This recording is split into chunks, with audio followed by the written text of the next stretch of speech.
Góðan daginn. Við ætlum að hefjast handa þó að það vanti enn einhverja í salinn. Við erum með einn gest sem er tímabundinn, þannig að við ætlum að drífa þetta af stað. Ég heiti Erla Rún og er forstöðukona rannsóknarseturs skapandi greina sem stendur að þessum viðburði í samstarfi við Háskólann á Akureyri, Listaháskóla Íslands og Jafnréttisdaga. Og þetta er sem sagt formulegur hluti af jafnréttisdögum. En það er í rauninni upptakan af þessu sem fer inn á vefinn í næstu viku á mánudaginn og verður gerð aðgengileg þar. Og eins og alltaf hjá okkur þá er þetta í beinu streymi á Facebook og núna er þetta erindi og pallborð, þannig að pallborði verður líka í beinu streymi. Og eins og ég segi þá verður þetta gert aðgengilegt á vef jafnréttisdaga en líka hjá okkur í rannsóknarsetrinu og í rauninni aðgengilegt bara leið og viðburðinum er lokið á Facebook. Aðeins bara svona bakgrunninn og það sem leiddi rannsóknarsetrið hingað. Síðustu ár þá höfum við náttúrulega í auknum mæli verið að sjá mælingar og tölfræði atvinnulíf, menningar og skapandi greina. Menningarvísar Hagstofunnar er orðnir regluleg birting. Skýrslur á borð við framlag menningar og skapandi greina til verðmætasköpunar hafa litið dagsins ljós og svo væru kannanir starfsumhverfi orðnar algengari. En þarna er ýmist verið að skoða vinnumarkaðinn sem slíkan eða hagræn áhrif menningar og skapandi greina. Hins vegar er ekki eins mikið svona mælanlegar eða mælikvarða samfélagslega áhrif menningar og skapandi greina. Og í undirbúningsskýrslu fyrir stofnun rannsóknarsetursins þá er talað að markmiðið sé að efla rannsóknir á þessu sviði á atvinnulífi menningar og skapandi greina og þeirra fjölþættu áhrifa sem að þessi starfsemi hefur á samfélagið og þá er verið að tala hagræn samfélagsleg og menningarleg áhrif. Og mig langar að nefna í þessu samhengi hana Gunnhildi Einarsdóttur sem kom til starfa hjá okkur haustið 2024, hörpuleikari og listrænn stjórnandi Myrkra músíkdaga. Við sem áttum samtal, ég var að leið í fæðingarólof og við vorum að kortleggja bara hver staðan væri og hvað væri framundan og fórum yfir hlutverk rannsóknarsetursins og markmið samkvæmt þessari undirbúningsskýrslu og sáum í rauninni strax að þarna var kannski svona óskoðað svæði frá rannsóknarsetrinu. Þannig að ég fór í fæðingarólof og Gunnhildur hafði samband við Löru Hoffmann og Þorbjörgu Dafni Holl sem að koma hingað og segja ykkur aðeins frá sínum störfum á eftir og upphófst svona verkefni sem að Lara mun kynna nánar á eftir. En þetta er búið að vera mjög ánægulegt og gefandi samstarf við þær og þetta er mjög spennandi verkefni þó að það fari hægt af stað þá erum við svona að komast á svona fyrsta áfanga núna bráðlega og verður gaman að sjá svona hvað kemur út úr því í framhaldinu. Þorbjörg Dafni Holl ætlar að byrja og segja okkur frá rannsóknarverkefnum sem hún leiðir og heitir Byggjum brýr með samstarfi. Svo kemur Lara Hoffmann og segir okkur frá verkefninu sem rannsóknarsetrið er að vinna í samstarfi við Háskólann á Akureyri og Listaháskólann og svo verður pallborð í kjölfarið. Þorbjörg er fundarstjóri og mun kynna þáttakendur þar nánar á eftir. Gjörðu svo vel, Þorbjörg. Takk fyrir. Já.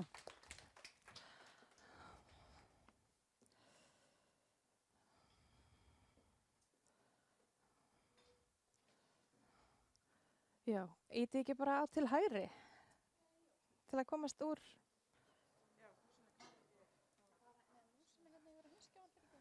Já.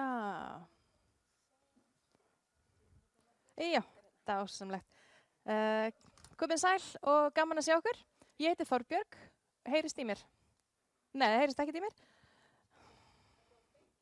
Það er búið að kveikja og það er búið að setja af mute. Já, en núna? Já, ok, frábært. Ég heyri engan mun, sem er gott. Já, ég sem sagt ástæðan fyrir ég er fengin inn í þetta samtal sem Erla var að lýsa er að ég er að leiða rannsóknarverkefni sem heitir með Building Bridges Through Collaboration, það byggjum brýr með samstarfi og þar erum við að skoða samfélagsmiðað tónlistarverkefni og við erum í raun starfar við Guildhall School of Music og hún er liststjórnandi og eigandi Metamorphonics og hún er hluti af rannsóknarteyminu og svo er það Lee Higgins og Joe Gibson sem eru við Háskólann York St. John í Bretlandi. Þannig að þetta er rannsóknarhópurinn og svo erum við líka með meistaranema með okkur.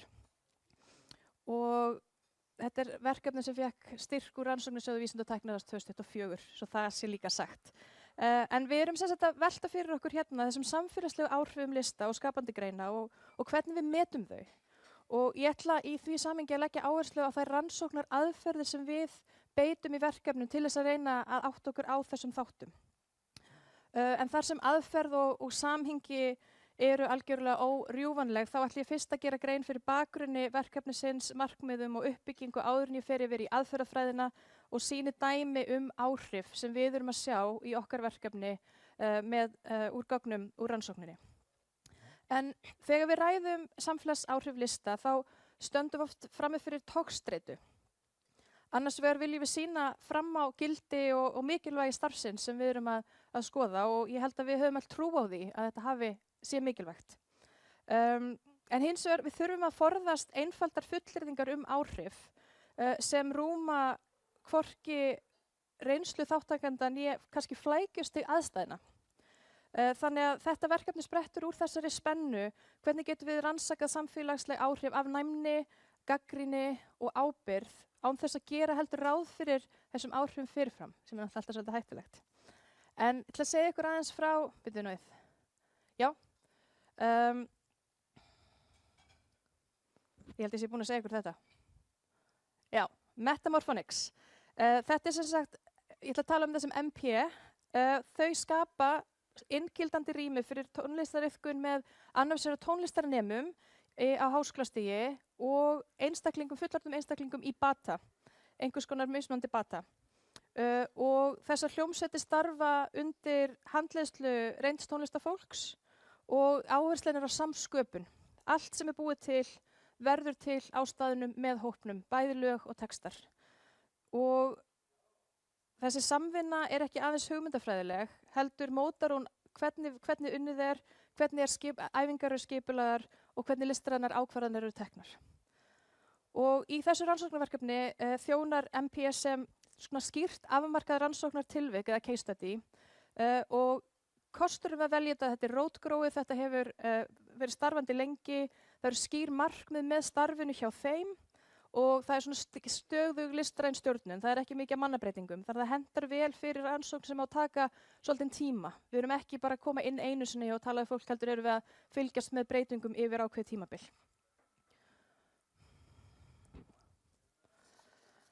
Ég ætla að vera með svona fræðilegt samhengi. Við staðsetjum okkur innan samfélagstónlistar sem er náttúrulega bara alþjóðlega skilgreint. Ég ætla að hoppa hraðar hérna. Kannski kjarni þessari hugmyndar samfélagstónlist er að þetta er inngrepsform sem er fáránlegt íslenskt orð, intervention er á ensku. Það er þessari hugmyndin það farið inn og hugmyndin er að reyna að gera einhverja breytingar. Við viljum breyta aðstæðum á einhvern hátt.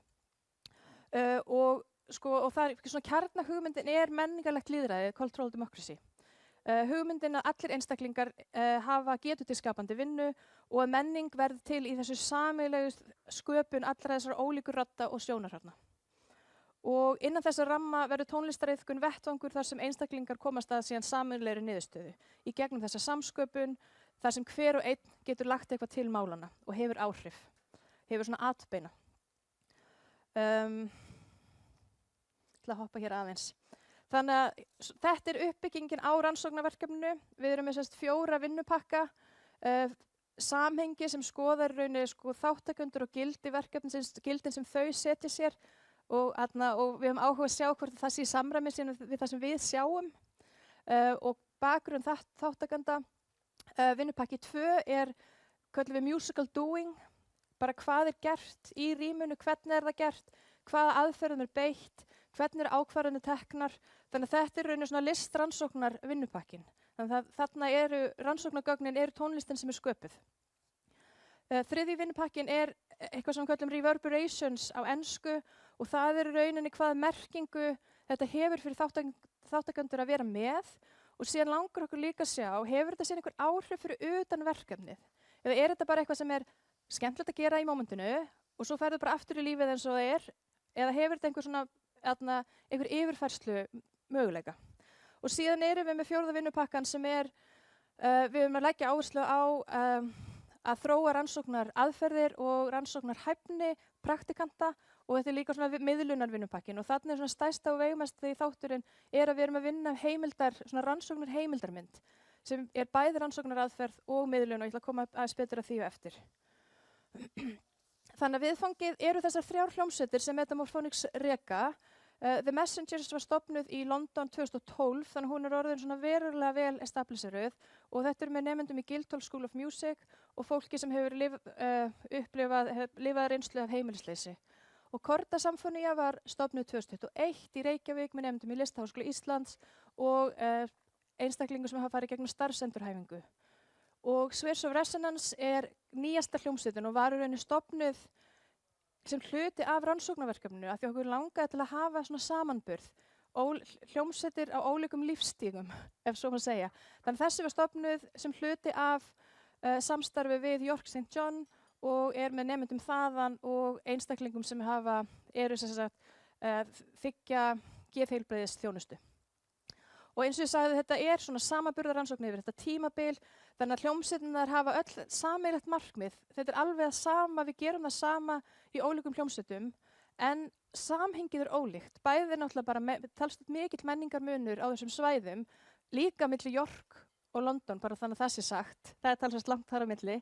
En kosturinn að þetta svona í sama horfi, það eru endurtekningar æfingarlotur, þannig að við kynnumst fólki, við getum hitt þau reglulega, og þetta endar alltaf með tónleikum á hverju ári þannig að það líka svona listrænt afurð sem kemur og þetta verður svona, það myndast ákveðið traust. Sigrún sem náttúrulega leiðir hljómsveitirnar í hópnum þannig að hún þekkir fólki mjög vel. Ég búin að vera með að spila með Kordu til dæmis frá 2022 þannig ég líka fann að þekkja fólk mjög vel og sömum vann ég með þeim fyrir þann tíma. Þannig að þetta svona, það myndast traust þannig að maður getur séð breytingar yfir svona þetta tímabil. Og þá erum við komin að aðferðafræðinni og þetta sem sagt blönduð aðferðafræði. Við erum með etnografíu og eitthvað sem við kallum practice as research og það þá þessi listrannsóknar aðferð og etnografísku aðferðunar fel í sér svona þáttöku, athuganir og æfingum, við söfnum hljóð og mynd upptökum. Við tökum viðtöl og við erum með rýnihópa sem við kallum Kaffi og Keks eftir hljómsveitaræfingar. Og svo hefur við líka verið með spurningakannanir og ígrundunar dagbækur. Þannig að við reynum að fara mjög vítt af því það eru ólík svör sem við fáum á ólíkum stöðum. Og svo náttúrulega bara erum við að greina gögnin og kóðum og þemagreinum og það bara innan þess að svona fræðilega ramma samfélagstónlistar og við erum að reyna að draga fram mynstur, ferla og merkingu með þessari greiningu. Svo þetta practice as research beitt einkum í vinnupakka 2 þar sem athyglin beinist að þekkingu sem verður til í sjálfri tónlistariðkuninni. Og það tónlistin ekki aðeins viðfang rannsóknar en heldur rannsóknar aðferð í sjálfu sér. Og þekkingin skapast í gegnum verknaðinn, það að spila, að gera, að taka listrænar ákvarðanir í rauntíma. Og við teljum það að mikilvægt, mikilvæg forsenda verkefnisins að ganga ekki út frá því að tónlistariðkun hafi sjálfkrafa jákvæð áhrif. Literatúrinn segir okkur það samt, en við erum markvisst að skoða hvað að gerast, hvað fólk að upplifa, hvað við sjáum ólíkt því hvað sagt. Það ekki alveg það sama, það skiptir máli. Þannig að mikilvæg forsenda, þannig að við erum að beina rannsókninni að opnum spurningum hvað gerist, hvernig það gerist og fyrir hvern, ef yfirleitt.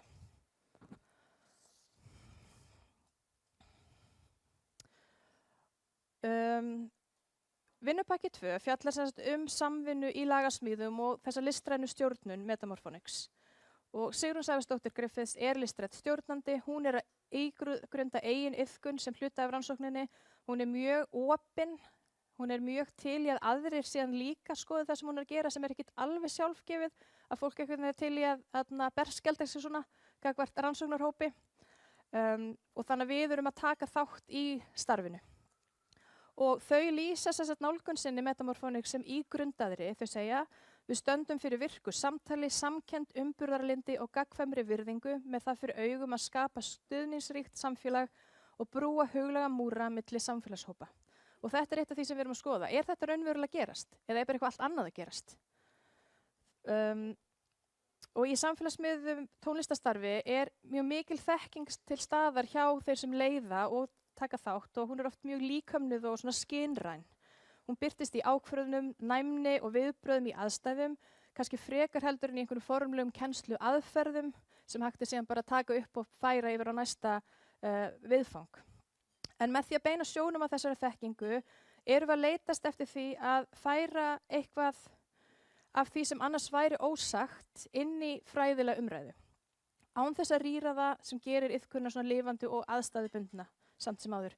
Mér langar að sýna ykkur stutt brot og það þarf ég að vita hvað ég þarf að vera þessum skjá. Ég er búin að læra það núna. Þetta er Messengers í London.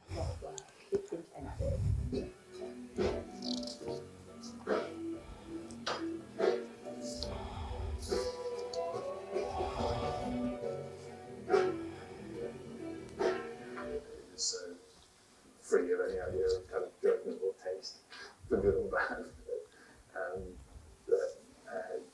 Anything goes, at least as a suggestion, and it's quite surprising what does go in the end.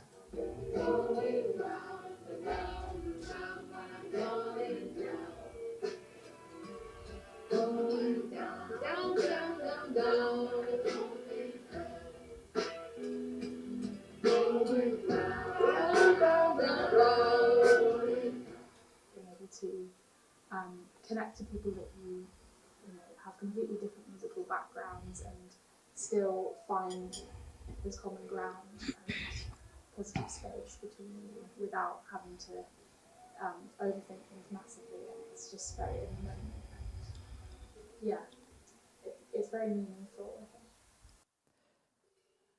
Jeps. Bara rétt í lokin langar maður að sýna ykkur aðeins frá líka hvað áhrif við erum að upplifa að þáttakendur segja okkur frá. Og við sem sagt þá upplifum að það hægt að rekja einhverja breytingar yfir tíma og ég með nokkur dæmi. Einn þáttakandi kynntist Metamorphonics fyrst 2020 sem áhorfandi í lagasmiðju í endurhæfingu á tímabili mikillar persónulegar krísu. Hann tók þátt í svo í kjölfarið og tekur enn virkan þátt núna árið 2026. Viðkomandi hefur í millitíðinni hafið lögfræðinám, gefið út eigin tónlist og orðið mjög ötull starfsmaður verkefnisins. Og þegar viðkomandi horfir tilbaka lýsir hún því að tónlistariðkunin og fólkið í kring hafi hjálpað sér að komast í meiri tengingu við eigin tilfinningar. Hún talaði sérstaklega samhljóm og umhyggju sem myndast milli fólks með ólíkan bakgrunn og hvernig það hafi verið óvænt og áhrifamikið. Annar þáttakandi kom inn í verkefni án þess að hafa nokkru sinni spilað á hljóðfæri og með tímanum þróaðist viðkomandi sem tónlistamaður og hefur tekið að sér að leiðsegja nýrri meðlimum og samhliða þessum breytingum þá breyttist líf hans fyrir utan hljómsveitina. Hann segist hafa haldið í edrúmennsku í nokkur ár og farið í heilsuátak og svo núna í janúar hóf hann nýtt starf sem hann hafði aldrei séð fyrir sér að hann gæti nokkuð tímann sinnt og hyggst nýta þekkingu úr þessu hljómsveitastarfi sem hluta af þessari nýju vinnu.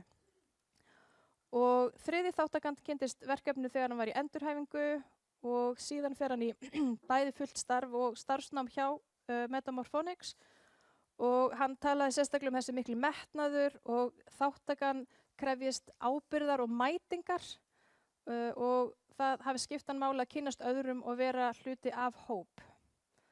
Og hann tengir þáttökuna við bata á félagskvíða og tónlistin hafi verið að fyrsta sem gaf honum tilgang og stefnu og að sú þekking hafi síðan yfirfærst yfir á annað sem hann hefur tekið sér fyrir hendur. Ég held í ljósi tímans ætla ég að stoppa hér og bjóða Löru að taka við. Þið bara komið á næsta málþing þar sem við segjum frá heimildamyndinni. En þetta var sem sagt lítið brot úr henni, algjörlega óunnið, en þarna langaði mig ég ætlaði að segja ykkur frá því að menn Lara gerir sér tilbúin að kemur hérna, að við erum sem sagt að taka, þetta eru viðtöl sem er rannsóknargagn sem síðan endar líka í myndinni, þannig að þetta er verið að nýta þetta samhliða. En ég bara þakka kærlega fyrir mig.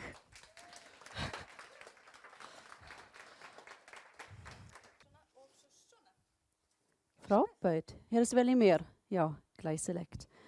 Ja, jag heter som sagt Lara Hoffman Såna félagsfræðingur, ég með doktor í félagsfræði frá Háskólanum á Akureyri en ég líka meistari í Arts and Culture frá Háskólanum í Amsterdam þannig að og líka í rauninni þetta svolítið þetta verkefni því ég hef undanfarin á aðalega í mínum rannsóknum skoða innflytjenda og inngilding þeirra á íslenskan samfélagi og þetta var líka svona smá skemmtileg tilbreyting að skoða fara svona aftur tilbaka og skoða skapandi greina og list og menning sem mér bara alltaf mjög mikilvægt og ég starfi sem sagt sem nýdoktor á mentorvísindasviði Háskóla Íslands og sem sérfræðingur hjá Háskólanum á Akureyri, rannsóknarmeistari Háskólans á Akureyri. En hvernig ég bara næsta bara þetta bara hérna, frábært. Þannig að ég skal aðeins kynna okkar verkefni, það sem Þorbjörn aðeins búinn að nefna og þetta sem sagt rannsóknir sem stendur yfir á árum 2025-2026 og þetta teymisvinna í mjög góðum hópi. Þannig að ég bara í rauninni að tala fyrir hönd okkar alla. En svona í kjarni teimsins eru Ella Rún Guðmundsdóttir frá rannsóknarsetri skapandi greina og Þorbjörn Daphne Hall frá Listaháskólanum og ég. Og svo Steinun frá rannsóknarsetri skapandi greina ég líka með í þessu og hefur til dæmis verið mjög dugleg að bara fara yfir rannsóknarspurningar og spurningakönnun sem við erum aðeins að tala og markmið í rauninni að þróa mælikvarða könnun til að kanna samfélagslegt áhrif skapandi greina og þetta í rauninni framhaldsverkefni frá verkefnum sem rannsóknarsetri skapandi greina hefur standað fyrir sem lagt áherslu á hagræn áhrif og verðmætasköpun skapandi greina og núna erum við skoða þetta frá félagslegum sjónarhorni og skoða hvernig hvað þeir hægt að mæla, hvað mælanlegt og áhrif skapandi greina á samfélag í heild. Og sem sagt kjarni rannsóknar okkar snýr hugmyndin sjálfbært og heildstætt samfélag. Þegar við tölum slík samfélag erum við ekki einungis að vísa til efnahagsleg stöðugleika heldur líka að þurfum að tala heilsa, félagsleg tengsl, vellíðan, vináttu, þátttöku, tækifæri og tilfinningu fyrir öryggi og það skiptir svo miklu máli. Og á móti standa þættir eins og einangrun, vanlíðan, einmanaleiki, skortur á tækifærum og útiloknum. Og af því þetta, nú skiljum við kannski betra af hverju þetta við viðsporða líka hluti af jafnréttisdaga og opinbera háskóla af því þetta sjálfsagt jafnréttismál líka að fá aðgang og fá að taka þátt og fá líða vel í samfélagi sem fólk að búa í rauninni. Þannig að spurningin sem leggur til grundvelli í okkar rannsókn hvort og þá hvernig skapandi greina og menningarstarf getur haft áhrif á þessi þætti. En fyrir rannsóknir á samfélagslegum skapandi greina benda nokkuð skýr til þess að þátttaka í list og menningarstarfi hafi jákvæð áhrif á bæði heilsu og lífs. Og það sýna til dæmis rannsóknir Vang og félaga frá 2020 að reguleg þátttaka í listum tengist bæði betri andlegri heilsu og meira lífsánægju.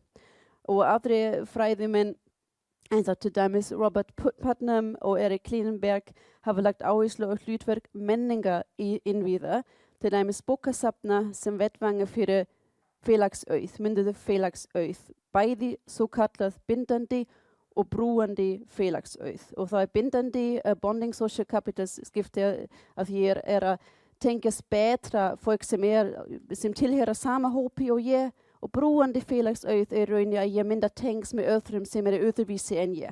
Og það auðvitað bæði mikilvægt og við sjáum að mismunandi verkefni hafa áhrif á þessi þætti, suma styrka kannski frekka, þú að kynnast fólk sem svipað en þú, það hefur líka auðvitað mikið með til dæmis identity að gera og aðri verkefni meira styrkja að þú að kynnast einhverjum sem ólík þér og þá það eitthvað sem skiptir til dæmis miklu máli fyrir að tala innflytjandi eða fólk sem koma hér með ólíkum bakgrunn til dæmis.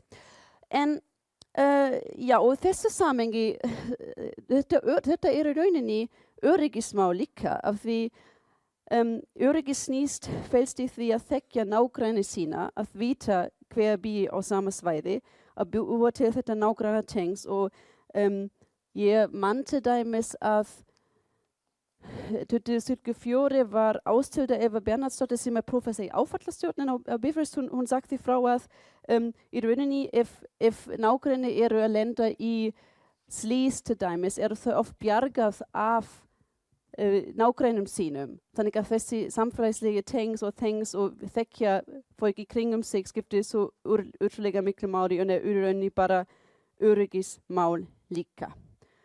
En í þessu samhengi langar mig einnig að nefna samstarfsverkefni Vettfangarsamskapinu sem stóð yfir frá vori 2022 til haust 2023.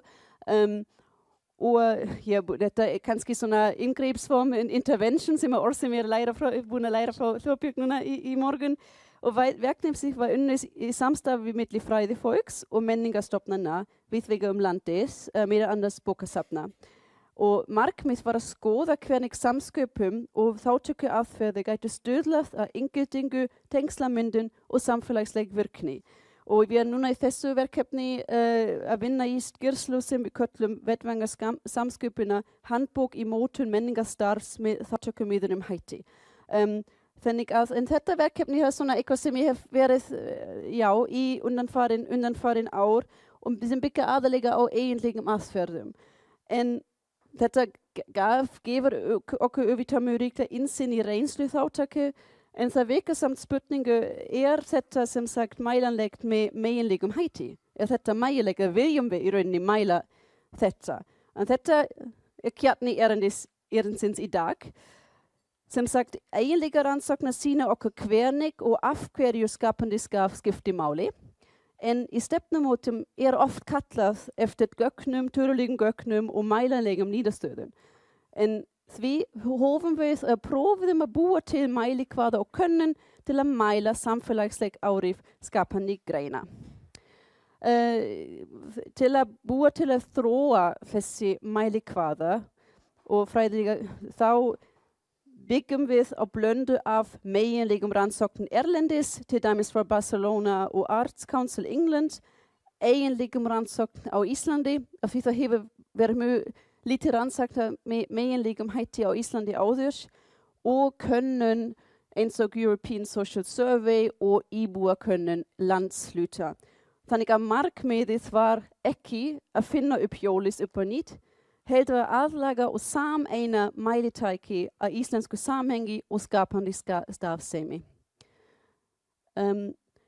Uppbygging mælikvarðans könnunin samanstender núna af 32 spurningum og skiptist í 4 meginhluta. Þátttöku í listum, menningu og skapandi athöfnun, ástundun lista og skapandi áhugamála, líðan og félagsleg tengs og svona bakgrunnsbreyta, sem sagt að sem við viljum vita eða þurfum að vita bakgrunn þátttakenda.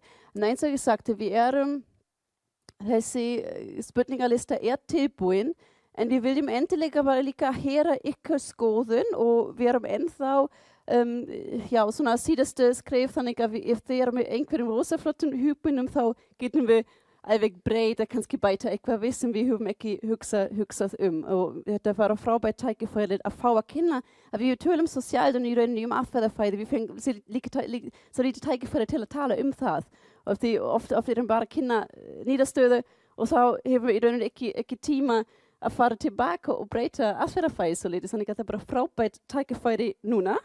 Ég skal sýna ykkur nokkra mælitæki og spurningar sem við erum búin til. Við erum að spyrja þátttöku í listum, menningu og skapandi athöfnum og vorum auðvitað að aðlaga þetta íslenskum samhengi og við erum bæði að spyrja svona in-person activities, til dæmis farið á bókmenntaviðburð, farið í leikhús, dansing, svoleiðis lusta á tónlist, en líka tekið þátt á netinu. Af því eftir COVID það kannski, og það skiptir kannski líka máli fyrir fólk sem sérstaklega bý á landsbygðinni, sem vil kannski, sem kannski að nota það mikið á netinu líka. Svo erum við að spyrja, eigum við myndir þú vilja gera eitthvað af þessu oftar? Og þá erum við að spyrja auðvitað hvort fólk vil fara til dæmis meira á tónleika, bókasafn og svoleiðis, aðgang, tækifæri og líka kannski áhuga fólk hafa áhuga á skapandi greinum og auðvitað erum við þá líka að spyrja af hverju ekki. Og þessi spurning af hve miklu leyti þú sammála eða ósammála eftir fullyrðingu. Ég myndi taka mér í þátt í menningar og listastarfsemi ef það væri ódýrara, það væri meira í boði í mínu nærumhverfi og svoleiðis. Ég talar íslensku betra, ég hefði meira frítíma, þannig að við erum að skoða af hverju fólk mæti ekki á menningarviðburðum og hvað stoppar fólk í rauninni og akkurat og líka hvað það hefur í rauninni áhuga þessu. Við erum líka að spyrja áhugamál hvort fólk að stunda list, til dæmis að skrifa, skapandi texta og svoleiðis. Så þurfum við að sjálfsögðu ekki bara skoða list og menning, en við erum líka að spyrja af hverju fólk að taka þátt í skapandi starfsemi, af hverju það skiptir máli, hvaða áhrif þetta hefur á fólk, til dæmis hvort fólk búin að myndast félagstengs í gegnum list. Þetta væri þá eitthvað sem við erum að spyrja og við erum líka að spyrja alls konar viðburði og klubbum sem fólk getur tekið þátt í, af því þetta auðvitað ekki bara list og menning. Það gæti líka vera að til dæmis einhverjir í kvenfélagi, í björgunarsveit og Rauða Kross og alls konar og að myndast tengja sig að taka þátt að upplifa sig sem virka þáttakandi og þetta gæti líka vera jákvætt, bara líka haft jákvætt áhrif. Og ég segi, if við hörum samkvæmt Robert Putnam sem búin að skoða þetta mjög vel, hann segir í rauninni fólk sem virk, til dæmis virka þáttakandi í listum virk í öllu í rauninni. Þetta bara svona active people sem vil bara vera, de kan kannski svona einstaklingar sem í fóreldrafélag og alls konar svona sem að skrá sig í all.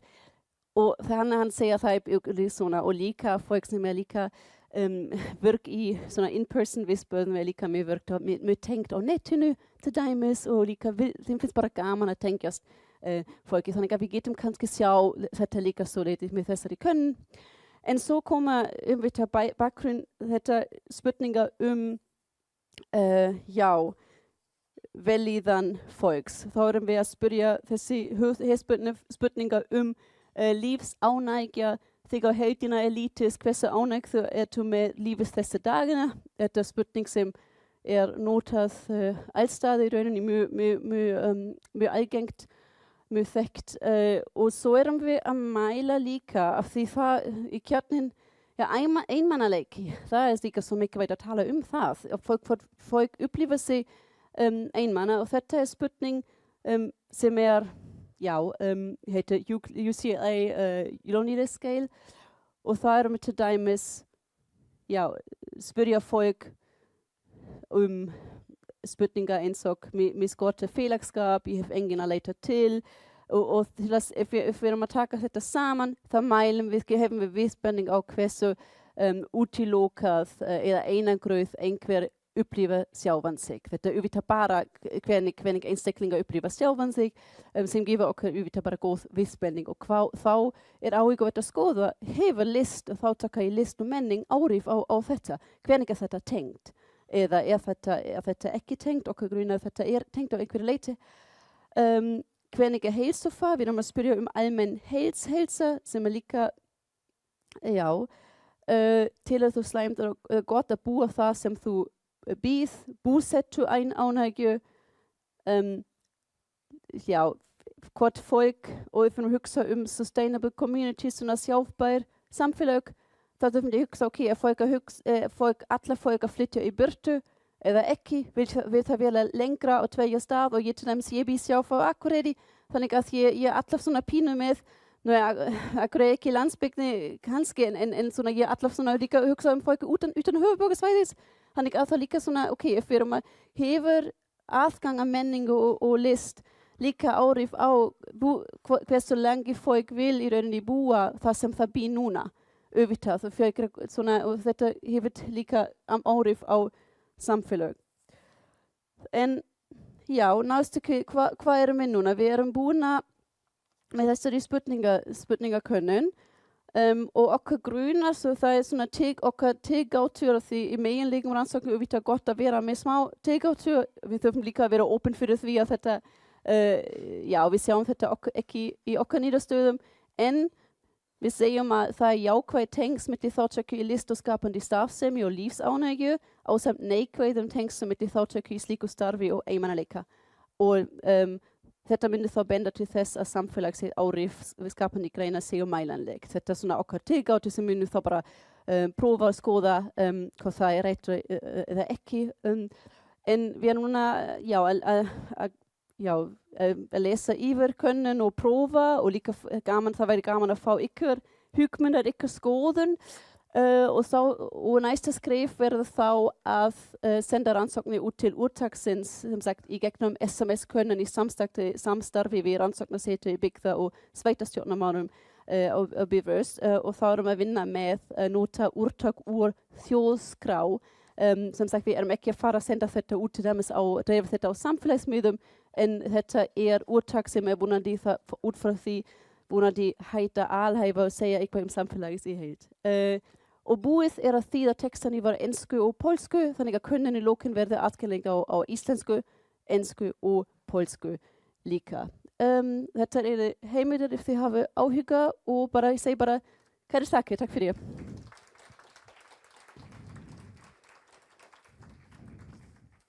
Ja. Vil du få det efter? Nej?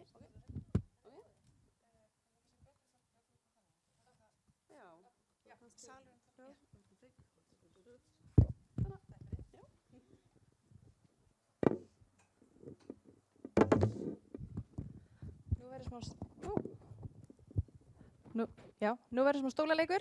Við ætlum að vera með, ég veit ekki alveg hvað ég er að gera hérna. Við ætlum að vera með pallborð núna, smá umræður og það eru Martína Karolína Daniel, verkefnastjóri aðgengis og samfélagslegrar þáttöku á Borgarbókasafninu og Hlynur Jónasson sem er verkefnastjóri á geðsviði Landspítala og umsjónarmaður verkefnisins Kunstpásu sem hefur það hlutverk að tengja geðendurhæfingu við skapandi greinar sem ætla að koma hérna og setjast á hérna þessa stóla og Lara ætlar að vera með okkur líka og bara ástæðan fyrir við erum svona eitthvað í smá tímaþröngar að hann Hlynur er að fara út á flugvöll þannig að hann mun hverfa á braut þegar við erum ekki búin þið látið ykkur ekki bregða og við ætlum að sérstaklega bara opna fyrir spurningar til hans bara strax þegar hann kannski búin að segja einhver orð þannig að það hafi eitthvað að spyrja hann en það er hugmyndin, þannig að ég ætla aðeins að fá að spjalla, þannig að fá ykkur sæti og hérna eru mikrofónur á borðinu, ég heldur verða að tala í mikrofónun út af að því við erum í streymi og þannig að ég ætla eiginlega bara að byrja því að beina spurningum til Hlyns og Martínu og mér langaði bara aðeins að biðja ykkur á því að segja fyrst frá ykkar verkefnum stuttlega og segja hvort að þið hafið orðið vör við einhver svona samfélagslega áhrif í þeim. Þá má grípa mikrofón. Hæ. Takk kærlega fyrir að bjóða mér. Gaman að koma. Ég í stuttumáli þá fer ég fyrir verkefni hjá Geðþjónustu Landspítalans sem er orðið núna 1,5 árs og heitir Kunstpása. Við vorum svo lánsöm að dásamlegt fólk hérna á hæðinni fyrir ofan hjá Brandenburg auglýsingastofunni ljáði okkur nafn og útlit og það hefur hjálpað okkur mikið innan hús að kynna þau verkefni og tækifæri fyrir okkar notendur sem er í boði. Að nú vita allir innan spítalans hvernig Kunstpása lítur út og hvað það er og svo framvegis. Og við höfum verið að búa til tækifæri fyrir okkar notendur til að fara í skapandi nám í tónlist, myndlist, leiklist, keramik, dans og allt þar á milli og í stuttumáli hefur þetta verið alveg einstaklega ánægilegt að fylgja þessu hlaði. Þetta hefur gengið miklu betur heldur en að við nokkuð tíma þorðum að vona. Samt vorum við bjartsýn og notendur sem að ég gældi við að eru kannski 50 á fyrsta ári voru 120 og það hefur bara skapast svona líka samtal við notendur, samtal við leiðbeinendur, listamenn og annað sem að eru bara einstaklega verið uppbyggileg og hafa reynst okkur mjög vel vegna þess að við erum alltaf að reyna að þróa okkar starf í átt til notenda og bæta og þetta er bara á 1,5 ári er bara kunstpása orðin mikilvægur þáttakur svona mikilvægt í starfi inn á geðsviði sem er bara reglulega gaman að segja frá. Takk. Má ég fylgjast eftir með, þú segir að þetta hefur verið ánægjulegt, en hvaða áhrif hefur þú séð á, sko, þú talar um notendur í þessu verkefni? Já, það er það sem að samtölin sem að með notendum og setningar sem koma frá þeim og setningar koma líka oft frá þeim miklu nánari til listamannana sjálfra og þeirra á milli heldur en okkar vegna þess að þau segja bara hérna líður mér eins og tónlistamanni en ekki eins og sjúkling og hérna líður mér eins og myndlistamanni en ekki eins og sjúkling og þar skapast samtal. Eitt af fyrsta sem að við ákváðum og ég var bara stóð mjög harður á, það verður engin dagskrá hér innan spítala og niður á Kleppi eða neitt, þetta er allt út í bæ á meðal listamanna og það hefur reynst mjög góð ákvörðun og þess að fólki okkar hefur talað mjög mikið um það að veljaninn að vera bara meðal annara listamanna og ekki að fara niður á Klepp fyrir utan hvað Kleppur er bara stigmatisera leiðinlegt hús og annað sem að er líka, það er einn notandi sem að heitir Steindór og hefur reynst mér mikill happafengur, hann er að taka saman upplifun notenda, hann er ljóðskáld og rithöfundur og á einstaklega gott lag með bæði að tala við þau og setja þetta í orð og hann sagði við mig eftir að heimsótt Borgarleikhúsið og leiklistarnámskeiði, hann sagði þú veist ég var alveg djúpt snortinn að vera þarna þáttakandi með þeim og annað og ég verð að segja þér alveg eins og Elínu, þú veist ég skil þetta, ég skil mikilvægi þessa verkefnis, þú heldur að þú skilir það eins og ég en þú gerir það aldrei. Ég skil þetta, þú gerir það ekki og sem er bara rétt og það skiptir engu máli hvort að ég skilji það ekki á þann hátt, heldur bara að ég átti mig á því. Það er aðalatrið. Frábært, kæra þakkir. Takk. Martína, má ég biðja þig um að gera eitthvað sambærilegt? Og þú mátt líka tala ensku, það má... Já, væri frábært. Já, það sjálfsög. So my name is Martina and I work as a project manager for the Reykjavik City Libraries. It's a network of 8 different libraries in different neighborhoods and I've worked there for 6 years and most of my work revolves around creating different framework that allows different users of the different libraries to co-create cultural program with the library. So most of my work is about co-creation, either with users directly or with different institutions, which got me to also work quite a lot with Lara. And yeah, so basically universities, other cultural institutions and users.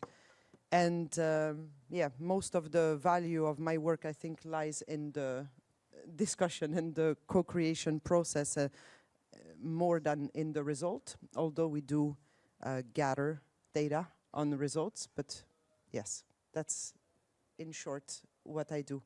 I worked first in like intercultural events as like a focus for 5 years. That was the hat I had at work. And now for the past year, specifically on community engagement, which in a way was already my job before, but yeah. Great. Can you also maybe speak a little bit about impact? If you have experienced, positive, possibly societal impact in your work. Yeah, I think I notice it a lot, but I find it hard to, sometimes it's hard to pinpoint because it happens slowly or it happens for many different reasons. So it's based on observations. And now that I've been working in those spaces for 6 years, I can start seeing some positive impact that I can trace back to a project, for example. But the thing is that the impact is so, it is so different. What do we mean by impact? And I think that's what I struggle with when I think of like gathering a lot of like data on projects like this. From my perspective as someone who works as a project manager, I don't mean this in any kind of insulting way to anyone who does this from a different perspective in a different field. But for me, it's oftentimes I'm just thinking, why do I do this? This is very much not what I should be spending my time doing. And luckily, I'm not forced to do it a lot. Like, I think it's very well understood in my workplace that we shouldn't be doing this excessively for sort of no reason whatsoever. I have the hope sometimes that by gathering numbers, that leads to more funding, but experience has showed me otherwise. So sometimes I'm thinking, okay, well, I do have excellent numbers to show, for example, for one particular project, which is about practicing Icelandic while playing board games in the library. The numbers are like, seriously, even when I look at them, I'm like, wow, this is insane. And yet, every time we've knocked on doors to get sustainable funding that wouldn't be, you know, what we're doing now, which is always sort of trying to find a little twist on the project every year so it looks like innovation, and then we get, you know, 1 million kroner and we can continue for 6 months, and then we do it again and again and again and again, which is what we have done for 3 years. I'm like, what's the, you know, why am I gathering numbers and showing you that we went from like 8 participants to 45 in like 3 years? Like, what's the point? So I bring that kind of vibe to the party. Which is great. But this being said, I want to say one quick thing. I do value the process or the collaboration process of in some samstarfsverkefni, like what we have done, for example, with Lara and also with other institutions. I think there is tremendous value in people collaborating across fields. And if that means gathering data, I'll do it. Okay, Like, yeah. It's not... So I'm not against it. Okay. Svo ég ætla að færa mig aftur í íslensku. Martína, þú lætur vita ef þér vilt fá aðstoð. En sko ég held að það er mjög auðvelt að fara strax inn í sko fjármálin og styrkina, og ég veit að þið hafa bæði skoðunir því. En mér langar svolítið að halda mig við hérna aðferðirnar og hugmyndirnar mælingarnar og sko, og kannski til ykkar allra þriggja, ef við tölum samfélagsáhrif skapandi greina. Sko, hvað teljið þið vera svona mikilvægast að reyna einhvern veginn að meta? Hvað það sem mikilvægast? Og hvað kannski það svona hættulegast sem okkur hættu til að einfalda of mikið þannig að það verður rauninni merkingarlaust? Hlynur, má ég byrja, ert þú til í að... Já, en viltu grípa mikrofón?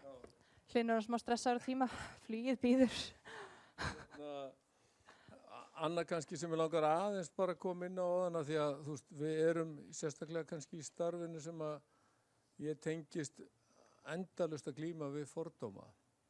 Og fordómar eru bara hindrun á öllu góðu starfi, og eitt af því sem ég hef lært mjög mikið í því samtali við listamenn út í bæ og annað, og að þetta samtali er svo mikilvægt í að brjóta niður fordóma. Og sérstaklega tónlistamenn og leiklistamenn og annað leiklistafólk hefur spurt mig til dæmis bara af hverju þessi gjá á milli geðþjónustu og okkar, vegna þess að helmingurinn af okkur og rúmlega það þekkir geðþjónustu. Ég þarf ekki að fara inn í leikhús og upplýsa einhvern þunglindi eða kvíða. Það er bara stærstu hluta fólki þekkir það. Og akkur þessi gjá á milli og annað, og hún örugglega fordómatengt, þannig að ég held að það er eitt sem að við höfum átt mjög auðvelt með að upplifa. Varðandi svona mælingar að það breytir öllu hvernig okkar fólki líður, og þessi samantekt þeirra geðsla og geðheilbrigði í kjölfarið á skapandi starfi verður mjög gaman að sjá þegar Steindór er búinn að taka þetta saman í þeim samtölum við þau, og það er mikil tilhlökkun. En bara samtali sem ég á við þau, og við megum ekki gleyma einu, að eins og Steinun Kamila og Nína og þau upp í Tónil sem hafa verið að sjá tónlistarnámskeið, þú veist, það er engin venjulegu talent sem að fara þarna í gegn heldur. Og þetta fólk hefur ekki efna á að sækja tónlistarnám á eigin forsendum, og hún hefur séð fólk koma hann og skrifa lög eins og engis í morgundagurinn sem að þau væru annars ekki að gera. Og það auðvitað bara eitt og sér dásanlegt að geta veitt það tækifæri. Þannig að ég byrst innilega afsökunar en ég smá stressa, ég á check-in klukkan 11, þannig að ég ætla að fá... Hlynur, áður en bara einhver sem brennur, spurning sem brennur á til að spyrja Hlyn. Já, þarna erum við með annað mikrofón. Eða á ég, já. Nei, þetta í streymi þannig að það heyrist ekkert í þér. Hæ, Hlynur, skal vera rosalega snögg. Ég með bakgrunn sálfræði, mér finnst þetta geggjað verkefni. Ég bara svo forvitin hvernig fenguð þið til fólk til að taka þátt í þessu. Að því svona eins og ég hef lært, þá getur það svolítið erfitt fyrir fólk sem kannski með þunglindi að koma úr lægðum og koma sér upp úr svona, hvað segir maður, rútínunni. Já. Að bara orkan ekki til staðar. Við höfum auðvitað að vera, okkar lán hefur verið að ég sem sagt fekk styrk frá 2 ráðuneytum í 2 ára pilotverkefni sem að ég byrjaði að töða yfir 2018 og fekk 2024. Og þá opnaðist þetta allt og við höfum bara getað boðið upp á námskeið sem hafa auðvitað verið mjög áhugaverð og aðlaðandi fyrir okkar fólk, en síðan höfum við verið með tengiliði til að hjálpa fólkinu að komast yfir fyrsta skrefið. Við höfum verið með fólk sem hefur labbað hringi kringu leikhúsi og ekki labbað inn. Og við höfum bara lært af því og farið bara með þeim fyrstu skrefin, en trúðu mér, þeir eru búin að mæta einu sinni þá höfum við aldrei þurft að ágjöra þeim. Þau mæta 100% upp í Tónhill eða upp í Borgarleikhús eða niður í myndlist eða eitthvað. Við höfum miklu meiri ágjur að ég komi í viðtöl heldur en í tónlistatíma. Þannig að það hefur gengið mjög vel. En við hafa allir þurft að styðja sitt fólk af stað. Það hefur svolítið verið raunin. Já, er þetta önnur til Hlyns? Já, dásamlegt. Við reynum að pumpa hann eins og við getum áður en fyrr. Allt í lagi. Halló. Já. Herðu, mér langar bara að þakka fyrir hvað þetta er frábært starf sem þeir eru að vinna. Ég er myndlistarmaður og þekki þetta aðeins og hef heyrt um þetta. Og þekki þær sem eru með fyrirbæri, veit að þau voru eitthvað að vinna með þér. Og ég og líka systir sem var í Kleppi og hef farið í heimsókn til hennar og var í sjokki. Það var eitthvað 2012, eitthvað svo leiðis. Og mér finnst bara svo ótrúlega gott að vita þetta verkefni sé í gangi. En ég hef svona velt fyrir mér með virk, því ég þekki ótrúlega marga sem hef farið gegnum virk, gegnum kulnun. Og ég veit að það er í boði að fara í sálfræðitíma og það er í boði að fara í jóga og ég velt fyrir mér, hvort að það væri ekki, eða hvort það sé gert eða hvort að þið hafi eitthvað vita um það eða hvort það sé eitthvað pælingar. Því ég oft hugsa, er ekki hægt að leyfa þessu fólki að fara í sköpun, að fara í leikhús eða fara á tónleika eða fara líka að skapa sjálft, fara á eitthvað myndlistarnámskeið. Því ég held að þetta gæti verið svo ótrúlega mikilvægt í bata og líka bara ég hugsa um rannsókninni ykkar, hvort það væri hægt að fara í samstarf við virk og búið til eitthvað svona pilotverkefni og kannski er það í gangi. Já. Á ég kannski að svara þessu? Já, bara alveg endilega og þetta er auðvitað bara samtal sem þarf að eiga við virk. Já, virk er sjóður, þetta er peningarnir ykkar og okkar. Já. Þetta er almannafé og bara fara í samtal, bara alveg endilega. Building Bridges verkefnið að Korda og það starfið Metamorphonics á Íslandi er í samstarfi við starfsendurhæfingarstöðvar út allt land sem eru náttúrulega peningar sem koma frá virk. Já. Þannig að það eru á 8-10 stöðum á landinu er boðið upp á lagasmiðjur sem endurhæfingar úrræði í gegnum virk, ef svo maður segja, peningarnir koma þaðan og það er hluti af bara starfsendurhæfinga áætlun einstaklingarna sem taka þátt og þeir sem koma síðan í Kordu sem er þessi hljómsveit sem við erum að skoða sérstaklega eru einstaklingar sem hafa farið gegnum þessar lagasmiðjur í starfsendurhæfingu og geta sótt að fara í Kordu. Þannig að það er vissulega samstarf, það er vissulega úrræði, það mætti örugglega vera miklu fleiri og ekki bara, ég þekki bara um þessi tónlistarúrræði, kannski eru þau í fleiri listgreinum, ég veit það ekki, en þetta er allavega, og það er okkar fólk að koma, fólk sem hefur farið gegnum virk. Já, herru, við þakkum Hlyni kærlega fyrir. Hann fer út á flugvöll, en við ætlum bara að halda áfram eins og ekkert hafi ískorist og ég kannski bara beinu spurninguna sem ég spurði Hlyn upphaflega aftur til ykkar með þetta hvað er mikilvægast að greina að mæla eða átta sig á eða skilja, því að mæla þá sé ég alltaf svona reglustyku en við erum alltaf að tala um einhvern veginn varpa ljós á eitthvað og hvað er hættulegt að einfalda eða smætta? Já, ég held Eitt sem við þurfum að hafa í hug, við þurfum að spyrja rétta spurningar auðvitað og það er eitthvað sem heyrðist vel í mig.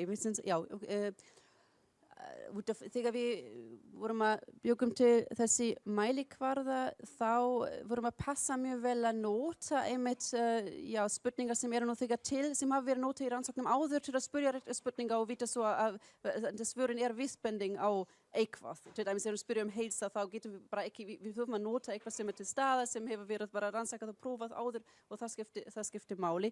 Þannig að það er auðvitað hætta með því og líka auðvitað, ég finnst það með einlega rannsóknar eða það er meira til þurfa að vinna saman.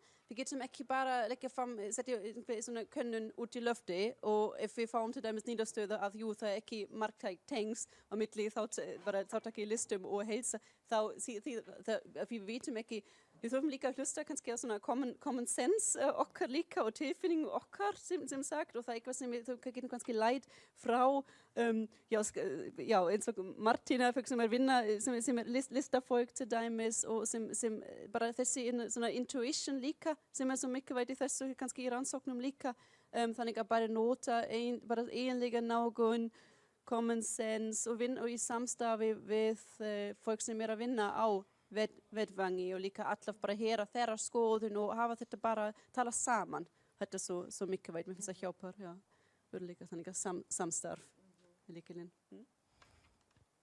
Yep, I definitely agree with that. We've had conversations about it also with Lara. I think this like intuition thing is where I think it's important when you start working on such a project if you're you identify, why is it that you're doing it, who does it serve and what is it actually that we are trying to prove, because I think a lot of times I have found myself participating in some kind of way in like a research project as like a person working on a project like on the field, where the things that they were trying to prove, I struggled to understand why we were even trying to prove them, because it was things that I thought, I'll give an example, like why do I need to prove to anyone that a group of people that is isolated at home and doesn't have their network, right? Like a group of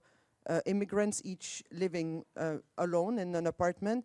Why do I need to prove that it will have a positive impact on their life to meet and play board games in the library?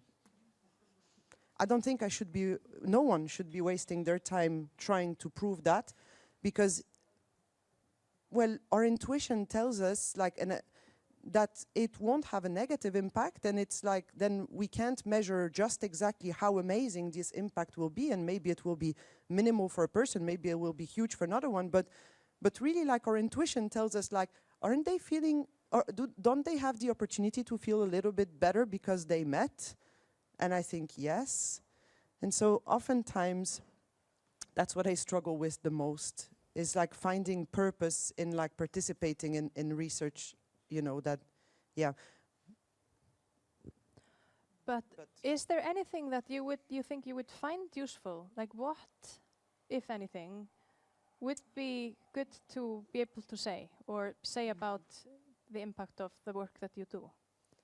Yeah, it's such an excellent question, because I'm sure that there are things, and that's what I value in the collaboration. I'm definitely not someone who has identified like excellent questions that we should be researching.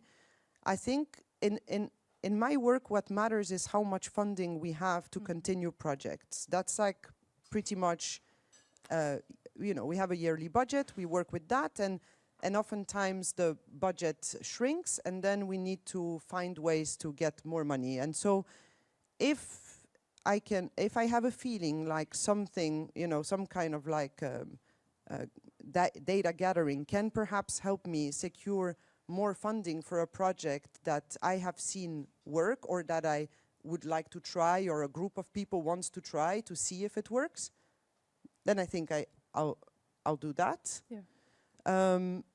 But that's just an observation, and it's not based on any research per se.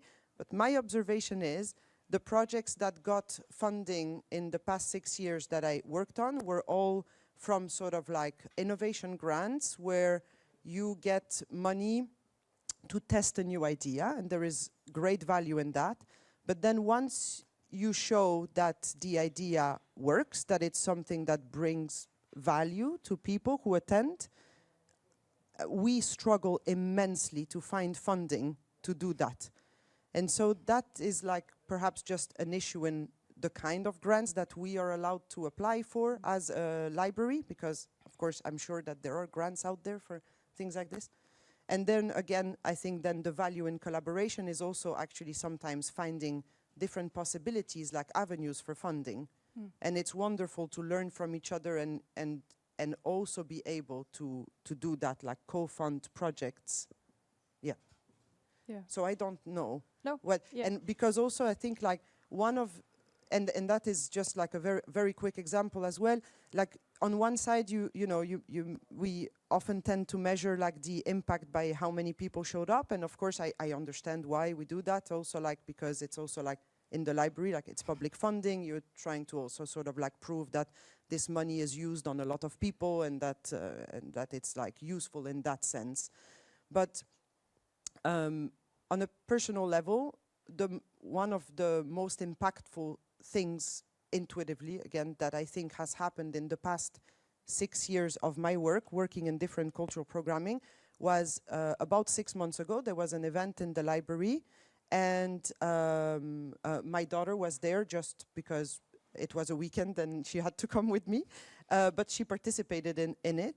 And with her like kid-like, intuition, she's 10, she managed to involve 2 homeless men in the workshop.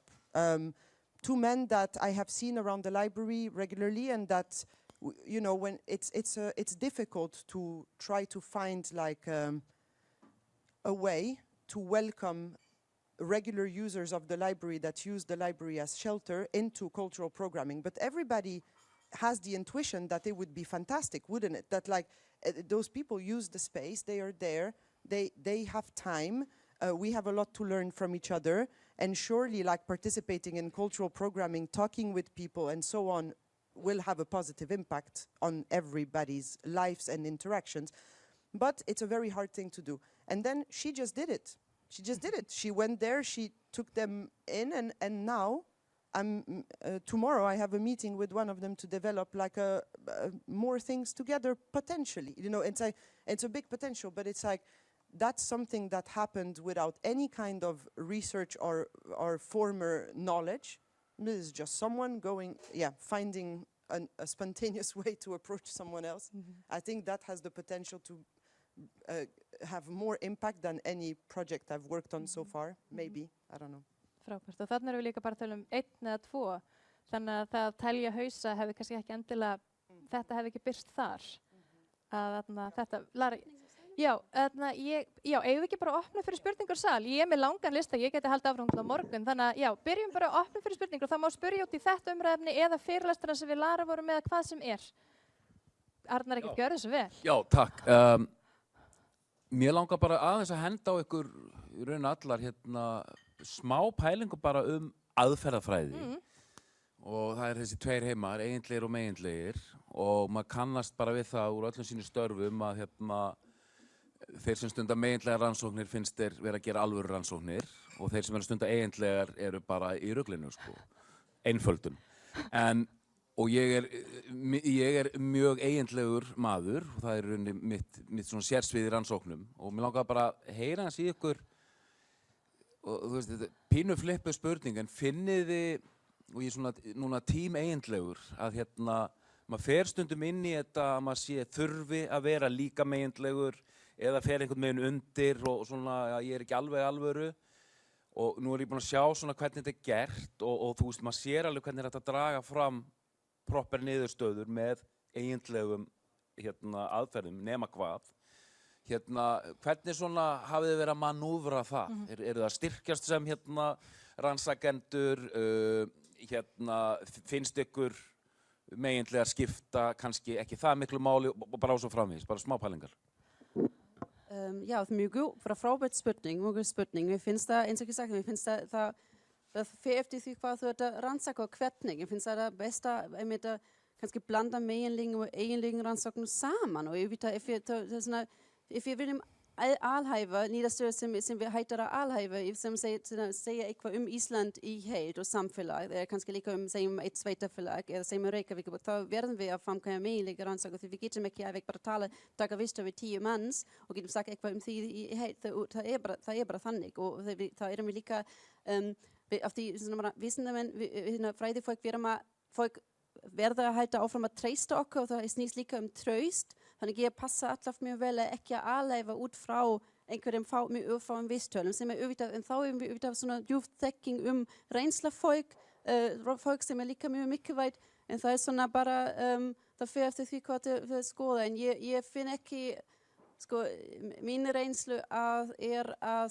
það bara virðing gagnvart bæði meginlegum og eiginlegum svona í félagsvísindum sem ég, svona, það sem ég á heima fræðilega segist, þannig að mér finnst það bara, þau bara tengja og hérna þessu við saman, en mér finnst bara mjög gaman og mjög ákveð bara að prófa það sem við erum að gera núna, kanna þetta með meginlegum hætti, sérstaklega af því ég búin að rannsaka það svo mikið út frá eiginlegum sjónarhorni sem sagt með þátöku aðferðum og svoleiðis rannsóknar vísitölum og þannig að svona næsta skrif kannski fá niðurstöður sem heitir að alhæfa yfir að þýði þannig að bara ég kannski ég náttúrulega líka svona mjög eiginleg kona eins og þú Arnar en hef svona eitthvað sjaldan svona fundið mig knúna til þess að fara í einhver svona spurningakannanir eða eitthvað svoleiðis og kannski gert það frekar veikum mætti. Þannig að það sem okkur langar til að gera í þessum hópi erum við með eins og Erla sem hún er bara eiginlega í lífinu og það er svo frábært að vinna með svoleiðis fólki sem veit hvað er að gera. Þannig að það styrkurinn líka í þessum rannsóknarhópi og það sem við erum búin að tala að þetta verði rannsóknir inn í rannsóknum. Þannig að okkur langar til að byrja með þennan spurningalista sem algjört bara svona, við erum að þreifa okkur áfram. Og það sem við erum að vonast til þess að það komi einhver göt eða einhver vandamál sem við þá kannski tökum næsta skref að reyna að kanna með eiginlegum hætti. Þannig að hægt og rólega komumst við í það að finna einhver mælitæki sem raunverulega virka. Af því að það er svo gott að því við erum núna búin að leggja mikla áherslu að reyna að kortleggja hagræn áhrif menningar og skapandi greinar sem er frábært. Og við vorum ekki með neinar mælingar, við vorum bara ekki með neitt, við vissum bara ekki neitt, við vorum bara með eitthvað svona tilfinningu, magatilfinningu, þetta væri eitthvað sem skipti máli. Og þetta hefur skipt máli í bara samtölum við til dæmis bara þá sem stjórna peningunum og stýra stefnumótun menningu og listir. En við vitum líka, við sem höfum iðkað eða bæði stundað menningu og listir, bæði því sem gerendur og líka sem bara neytendur, ef maður setur það þannig hátt fram, að það skiptir líka máli að meira heldur peningarnir. Það er ekki það sem knýr mig áfram einhver peningar. Þannig að það er eitthvað sem breytir mér, sem hefur áhrif á mig, mína líðan, hvernig ég sé mig, hvernig ég sé aðra, hvaða samskiptum ég á í við fólk. Það er það sem skiptir líka máli og hvernig ætlum við að tala um það? Á einhvern hátt sem er eitthvað aðeins systematískari heldur bara svona magatilfinningin eða sögurnar sem við erum alltaf að segja. Þannig að það snýst það einhvern veginn að reyna. Og við vitum ekki alveg hvað við erum að gera, þess vegna erum við hér í dag til einhvern veginn að opna á þetta til þess að bara benda á vandan. Af því að svo er fólk eins og Martína sem bara, þetta er ekkert gagnlegt að reyna að sýna fram á það að þetta rýfur einmannleika, hún veit það alveg. Þannig að þetta er bara, þetta var ógeðslega langt svar við kannski ekki spurningunni sem þú spurðir. Fleiri spurningar á sal? Eða viljið þið spyrja eitthvað? Eða viljið þið spyrja eitthvað? Eða á ég að halda áfram með minn lista? Maður þarf alltaf að gefa fólki svona 20 sekúndur til þess að hugsa ef svo getur starað stíft á einhvern. Kemur kannski spurning. Það virkar stundum líka. Nei. Já. Ef það er engin, nei, ég ætlaði bara að þú getur haldið áfram. Já, heyrðu, þá fer ég að tölun aftur. Til að fylla upp í. Hvert voru komin? Já, heyrðu, stofnanir og fjármögnunar kerfin. Upplifiði að þetta skiptir máli fyrir þau að hafa einhvern skilning á áhrifum, samfélagslegum áhrifum, eða bara áhrifum yfir höfuð. Já, í verkefni sem ég talaði núna sem vettvangur samskipnir sem var samstarfsverkefni milli ólíka menningarstofnana, aðallega bókasöfn út allt land, þá sáum við til dæmis að við tókum svo mörg vista með fólk sem eru að starfa á bókasöfnum og það voru til dæmis, ég manna einum lítlum bókasöfnum, þau voru opna fyrir almenning á laugardögum, bara vera með viðspurs til dæmis og það getur fólk bara kynnt, vera með fyrirlestur, vera með námskeið eitthvað sem þau vildi koma fram fyrir og það var bara, þetta verkefni var bara byrjuð, sett í gang út af því þau fá auka fjármagn frá sveitafélagi sem ég held að það var bara tímabundin en þau getur bara ráðið einhver í starfi, þannig að það var auka manneskja sem gæti þá bara, já, sem byrja þetta verkefni og þá sjáum við bara strax auðvitað hvernig fjármagn getur haft áhrif og hún sagði mér í vistalinu að það hefði ekki verið hægt ef það er ekki hægt að ráða þetta aukumanneskjan í starfi, þetta er bara dæmi og ég held að stundum það er auðvitað bara gott að hafa þessi tölu líka til að sýna fram og líka kannski svona blanda eitthvað tilvísun í vissturum, bara segja sögu frá fólk og reynsla fólk sem tók þátt í svona vissbjörn og líka svo fólk sem til dæmis og líka í mínum til dæmis, ef við talum innflytjendur, það eru svo margir sem hafa til dæmis bara lært eitthvað, svo mikið þekking, það er svo mikið þekking þar og svo bara mikið af þessi fólk að vinna störfum sem alls ekki tengt þeirra bakgrunn og menntun og þannig og þetta líka tækifæri fyrir þau að bara nota sína þekking og reynslu líka auðvitað. Þannig að við þurfum ekki gleyma þennan, já, þetta auð eða þetta sem er til staðar til dæmis. Akkurat, þannig að fjármagn auðvitað bara, já, mikilvægt og líka ég held sko að við erum með tölur og rannsóknir getur aðstoða með það og við þurfum bara, já, þetta er bara mikilvægt að hafa það líka. Nei, já, bara sammála. Já, en hver á að ákveða hvað er mælt? Er það rannsakendur? Af því þú talar hérna áðan einhverja sem voru bara ekki spyrja réttu spurningan að þínum mati? Eða er það stofnendar sem eiga einhvern veginn að móta, þú veist, einhvern veginn sitt og síðan gera sjálf eða fá einhvern annan inn, rýrður að trúveruleika ef að, þú veist, Sigrún bara rannsakar sig og segir hvað hún er frábær? Eða er betra að einhver annar rannsaki hana og segja eitthvað hana?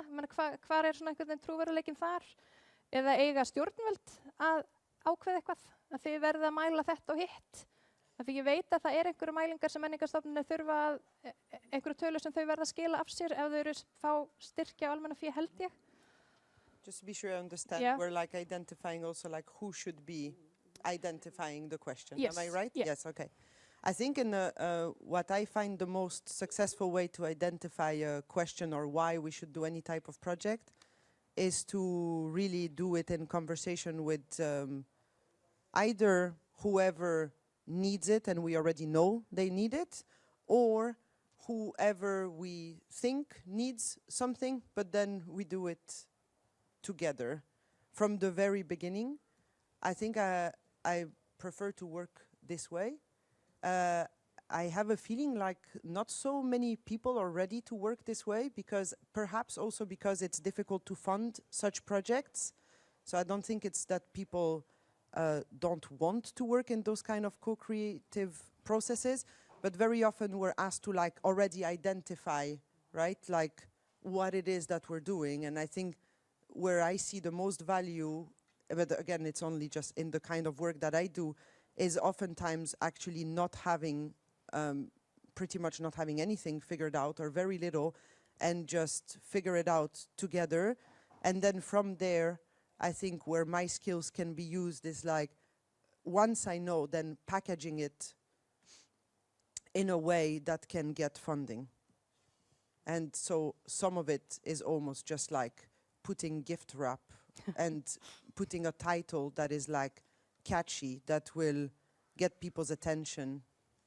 But actually I'm not like inventing anything. I'm just packaging it in a special way. So Já, aftur sammála þér, Martina, eitt sem ég að prófa núna samstæðfólki við fengum svona undirbúningsstyrk til að til að undirbúa styrkumsókn í rauninni af því vandamálið þegar ofta við þurfum að við vera búin að ákveða rannsóknarspurningu, rannsóknarmarkmið og reynda það að vera klárt og það svo líka þetta líka svikrum í rauninni að breyta til og það þarf stundum að breyta og líka maður þarf stundum kannski að viðurkenna þetta gekk kannski ekki alveg upp og það vantar ekki og það sem ég er að prófa núna er að vinna rannsókn, undirbúa styrkumsókn í samstarfi við sem sagt notandi eða þáttakendur og hér bara vinna með þeim strax på byrjun sem auðvitað einn leið til að gera þetta meira collaborative sem skiptir ytterligare miklu máli. En á sama tíma þarf þetta auðvitað vera vel afmarkað rannsóknarhugmyndin og svoleiðis og það er líka auðvitað maður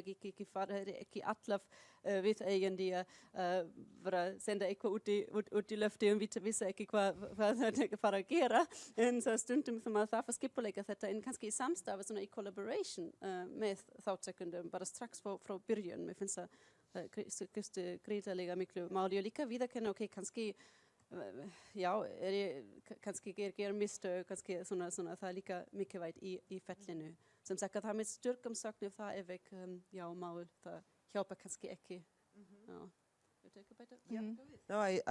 I'm so happy to hear that you got like this possibility to do that. I think it's often not valued enough, and even when we get the opportunity to sort of like bring in some kind of element of co-creation, it makes me very sad to see that in a lot of projects, and I'm not directing this at you, just like in general what I see, is that it becomes like an anecdote, like the co-creation aspect. It's like, oh, it's like a buzzword to use on an application, I'm gonna make this like a co-creation thing. But I think there's a misunderstanding very often of what that means. It's like this is a continuous process. This is not like, oh, I'm going to organize one workshop where like a bunch of people can come and just give their opinion on one item, and then I'm going to call this a co-creation process. I don't believe that's a co-creation process. Like you've asked for advice, that's different. A continuation co-creation process, that's what I find unmeasurable. It's like, for me, it happens just like every time I speak to someone or meeting people day after day after day after day in the library, and then and there is no agenda. It's like sometimes we decide to have like a meeting to focus on something that we're trying to achieve, but co-creation, I think, is like a way of doing things, and I don't think it's done very often for real. And I wish there was more time to do that, because I think people are pressured in the grants as well to sort of deliver like certain like results. And it's like, oh, this is our deadline, now we have to do that. So they're stuck in this process. They perhaps would prefer to work differently, but it's hard to, it's very hard to measure and to give results.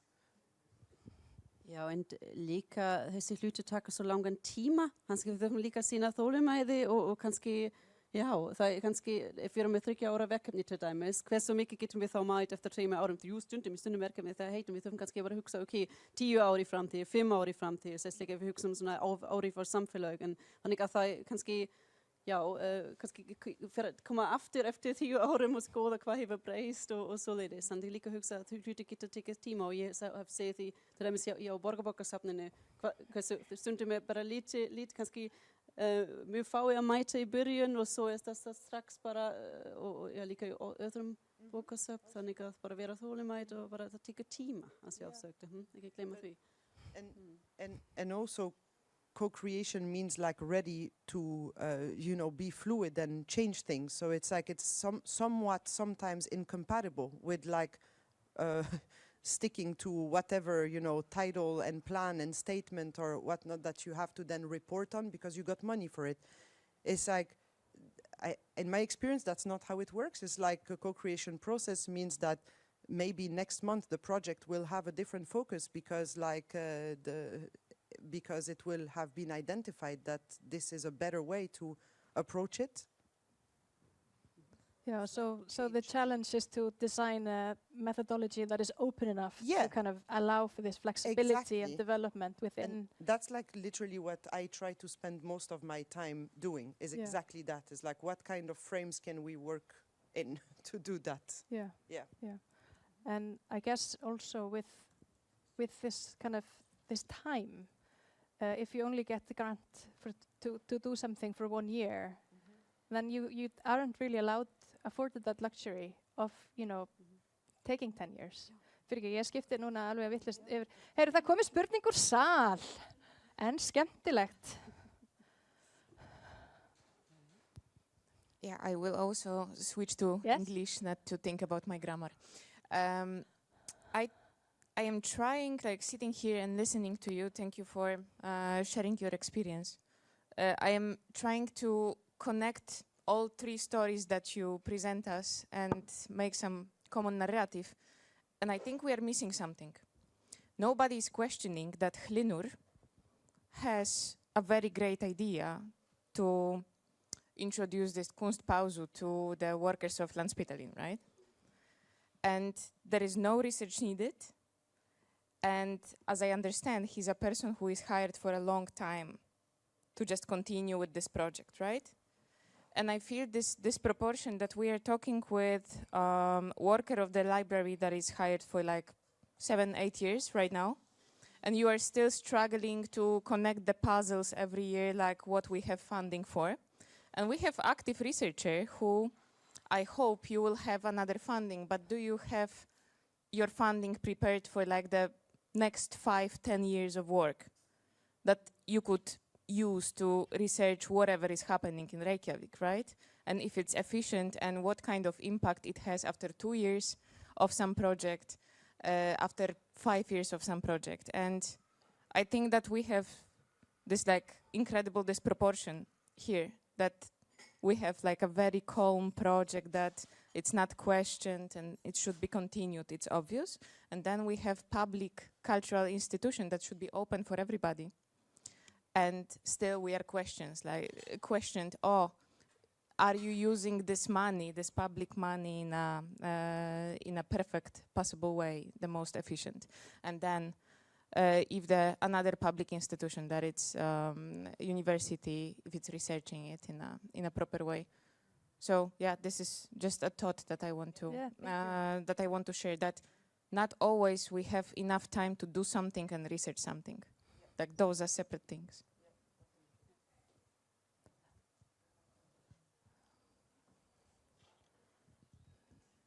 Do we have more questions? Yeah, it's a really good comment. I don't know enough about Kunstpausa to comment on it.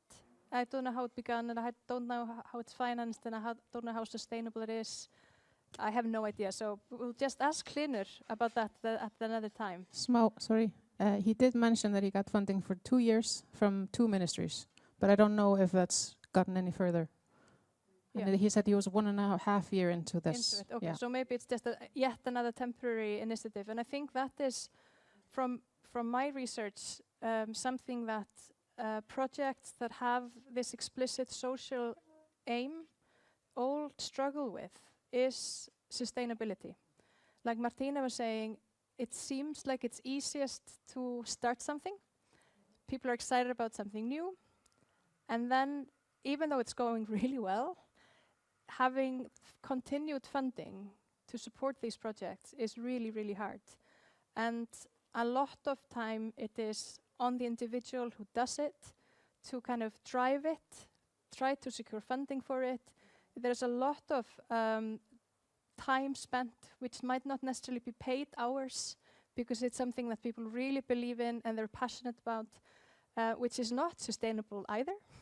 So I think this is the biggest, if we just think about social arts as a phenomenon, this is the biggest challenge in at least the Icelandic system, because it's not really rooted in the inner institutions. So it's always kind of, people are always coming up with a new thing, and it's hard. I think we have finished our time. So nú ég búin að alveg skipta fyrir ensku, sorry, vá, ég var alveg rugluð. Varst þú með eina lokaspurningu? Yeah, okay, people like English. We'll just carry on in English then.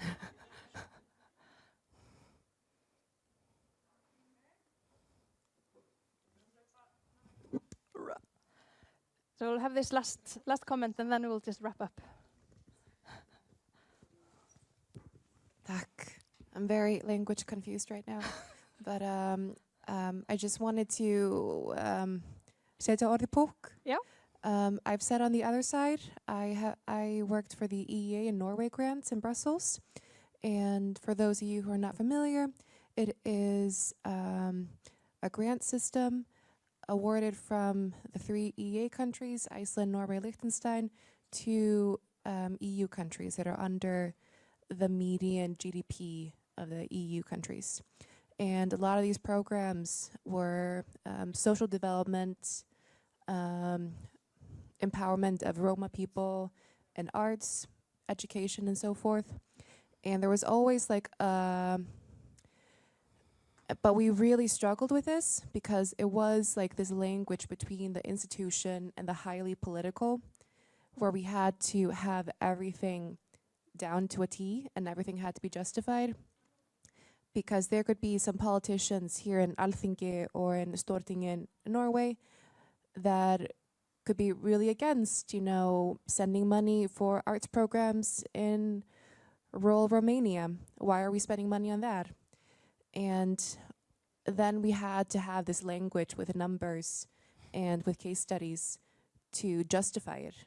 So having the numbers, having the data is really the language that you need to speak for sustainability. It is fucking annoying. I know and I get it so much, but I think what really helped us was just really having a good conversation with people and really helping educate them on the language structure, on the data processes, because results and evaluations are really hard.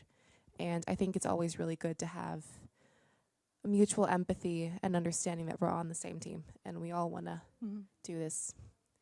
So yeah, that was my comment. Yeah, thank you so much. This is a fantastic way to end. It's like encouraging us to carry on.